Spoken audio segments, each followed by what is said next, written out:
Аскөк суы, оның қандай пайдасы бар? Оны қандай дерттен қолдануға болады? Және аскөк суы кімге зиян тигізуі мүмкін? Арнаны ауыстырмаңыздар. Роликті соңына дейін қарайтын болсаңыздар, осы сұрақтардың барлығына жауап алатын боласыздар. Сонымен қатар біз сіздермен Қытай халықтық медицинасының кейбір емдік әдістерімен бөлісетін боламыз. Құрметті көрермендер, сіздер үшін біз сауықтырудың жаңа әдістерін іздеп табудамыз. Және біз үшін ең жақсы сыйлық бұл сіздердің арнаға лайк басып, біздің жаңа бейнелерімізді жіберіп алмау үшін арнаға тіркеліп кетулеріңіз. Аскөк суының пайдасы. Негізінен дәстүрлі медицинада аскөк суы нәрестелердегі ішек коликасын емдеу үшін қолданылатын болған. Бірақ Қытайда ол ұзақ уақыт бойы бүкіл денені сауықтыру үшін қабылданып келеді. Аскөк суы бай құрамымен ерекшеленеді. Бұл ас қорыту процесіне пайдалы әсер етеді. Және балаларда да, қарт адамдарда да метаболизмді жақсартады. Дайын аскөк суы. Ол суда сұйылтылған аскөк эфир майы болып табылады. Үйде мұндай сусынды аскөк тұқымынан және өсімдіктің өзінен дайындауға болады. Аскөктің құрамында ішекті босаңсытатын эфир майлары бар. Құрамында Б дәрумендері, темір, марганец, мырыш және мыс сияқты микроэлементтері де бар. Бұл табиғи антиоксидант. Жасушаларды патогендерден қорғайды. Темірдің арқасында гемоглобин жоғарылайды. Ол сонымен қатар дененің барлық жасушаларына оттегін жеткізуге жауап береді. Темірдің жетіспеушілігі гемоглобиннің төмендеуімен анемияға келеді. Ентігу мен әлсіздік пайда болуы мүмкін. Марганец орталық жүйке жүйесін жақсартады. Мырыш иммунитетті арттыруға және инфекциялар мен вирусқа қарсы тұруға қатысады. Сонымен қатар ас қорыту жолдарының жағдайын жақсартады. Аскөк суы қандай аурулармен күресе алады? Аскөк суы құрысуларды, кебулерді жеңілдетеді, ас қорытуға көмектеседі, иммунитетті арттырады. Ол сондай-ақ өт айдағыш әсерге ие, токсиндерді кетіреді және қабынуды азайтады. Атвар түріндегі аскөк суын үйде де жасауға болады. Оны барлық жастағы адамдар үшін сауықтыру мақсатында пайдалануға болады. Аскөк сорпасының рецептісі. Бірінші түрі.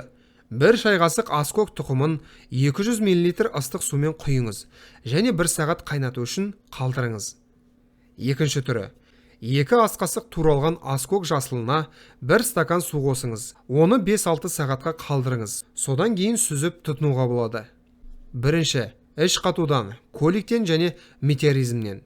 Іш қату және ішек газдары мәселесін шешу үшін сондай-ақ колик кезінде жаңа туған нәрестелерге аскөк суын беру керек және оны шай қасықтан бастау керек. Егер нәресте бұл суды жақсы қабылдаса, онда оның мөлшері біртіндеп 3-ке дейін, содан кейін қажет болған жағдайда күніне 6 шай қасыққа дейін арттыруға болады.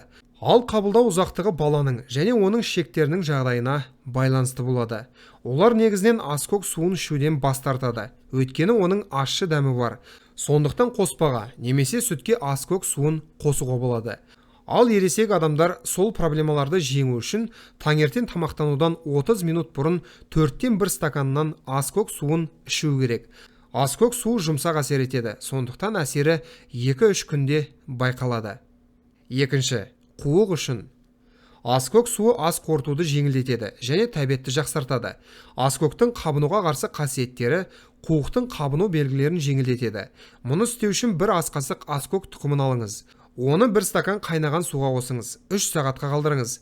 Кейін дайын өнімді 5 бөлікке бөліп, күні бойы қабылдаңыз. Үшінші. Лактация мен гормоналды фонды жақсарту үшін. Аскөк тұнбасы лактацияны жөнге келтіреді. Жүктіліктен кейін артық салмақты жоғалтуға және гормоналды фонды қалыпқа келтіруге көмектеседі. Сонымен қатар аскөк суын қабылдау сүттің азаюын және мастатиттің дамуын болдырмайды. Ол үшін тұнбаны күнделікті ішіңіз, бірақ күніне 1 кеседен артық емес. Төртінші. Гипертония және тамыр аурулары кезінде. Аскөк суы қан қысымын төмендетеді және тамырларды кеңейтеді. Оның зәр айдағыш қасиеттері бар. Бұл ісінуден арылуға мүмкіндік береді. 3 ас қасық құрғақ немесе жаңа аскөк тұқымын дайындау үшін жарты литр қайнаған су құйыңыз. Содан кейін бірнеше сағат бойы күтіңіз. Тұнбаны күніне 3 рет 1 шай қасықтан ішіп отырыңыз. Бесінші.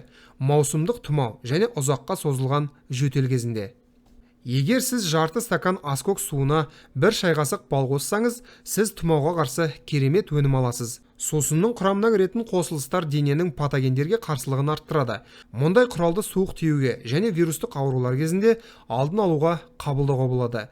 Сондай-ақ ол қақырық түсіретін әсерге де ие және ұзақ жөтелмен күресуге жақсы көмектеседі. Сонымен қатар тұнба тыныс алу жолдарындағы қабынуды жеңілдетеді. Оны дайындау үшін бір ас қасық аскөк тұқымы жарты литр қайнаған сумен қайнатылады. Дайын тұнбаны әр тамақ ішер алдында бір ас қасықтан алып отыру қажет. 6. Бүйрек проблемалары үшін. Аскөк суы көптеген бүйрек проблемаларына жақсы көмектеседі. Бұл тастар немесе жай қабыну процесі. Препарат антисептикалық және қабынуға қарсы әсерге ие.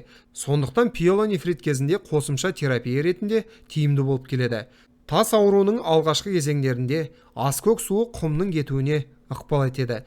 Ал бүйрек аурулары кезінде сізге келесі өнімді дайындауға болады. Бір ас қасық туралған аскөкке жарты литр суық су құйып, қайнағанға дейін баяу отта пісіріңіз. Содан кейін сорпаны 2 сағат бойы тұндырыңыз. Дайын өнімді сүзіп алып күніне 3 рет тамақтанар алдында бір ас қасықтан ішіп отыру керек. 7. Гастрит және холецистит кезінде.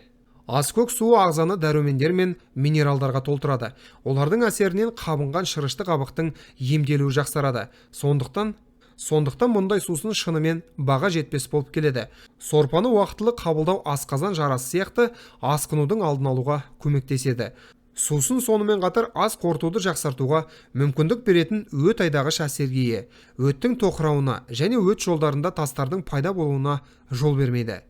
8. Стоматит кезінде. Стоматит пайда болған кезде атап айтқанда ауыз қуысының шырышты қабығының қабынуы және ауыр жаралардың пайда болуы сияқты проблемаларда аскөк суы көмектеседі. Микробқа қарсы қасиеттеріне байланысты атвар ауыз қуысының тез жазылуына ықпал етеді. Мұны істеу үшін әр 2 сағат сайын ауыз қуысын аскөк суымен шайып отырса болады. Бұл қосымша салмақтан арылуға жақсы көмектеседі. Аскөк суы метаболизмді тездетеді. Осылайша майлардың ыдырауына ықпал етеді және қосымша салмақтан арылуға мүмкіндік береді. Қажетті әсерге жету үшін оны күніне жарты стакан қабылдау жеткілікті. Сорпаның зәр айдағыш әсері бар екендігін есте ұстаған жөн. Және бұл процесс барысында дәретханаға жиі баруға тура келеді. Аскөк суының қарсы көрсетілімдері. Аскөк суының табиғи құрал болғанына қарамастан, оның кейбір қарсы көрсетілімдері де бар. Біріншіден, оны зәр жүйесінде үлкен тастар болған кезінде қолдануға болмайды. Өйткені аскөк суы олардың жылжуына және болашақта ауыр зардаптарға келуі мүмкін. Сонымен қатар аскөк суы қан қысымын едәуір төмендетуі мүмкін. Сондықтан гипотензиясы бар адамдар мұндай қайнатпаларды сақтықпен қабылдау керек. Тағы бір айта кетерлік нәрсе. Аскөк суы босаңсытатын әсерге ие және реакциялардың жылдамдығын баяулатады. Ал жүргізушілер мұны есте ұстау керек. Өйткені олардың жұмысы жоғары зейінді қажет етеді. Сондай-ақ аллергия және жеке төзімсіздік кезінде жүкті әйелдерге аскөк суын ерте қабылдауға тыйым салынады. Өйткені ол жатырдың жиырылуын тудыруы мүмкін. Бұл қан кетуге немесе тіпті түсікке де әкелуі мүмкін. Ал басқа жағдайда аскөк суы тек пайда әкеледі. Құрметті көрермендер, осымен бүгінгі шығарылым аяқталды. Роликті соңына дейін көргендерге, сондай-ақ арнаға тіркелгендерге ерекше алғыс білдіреміз. Бұл бейнені достарыңызбен және жақындарыңызбен бөлісіңіздер. Әрқашан ең пайдалы нәрселерден хабардар болу үшін арнамыздан алыстамаңыздар. Келесі кездескенше аман, сау болыңыздар.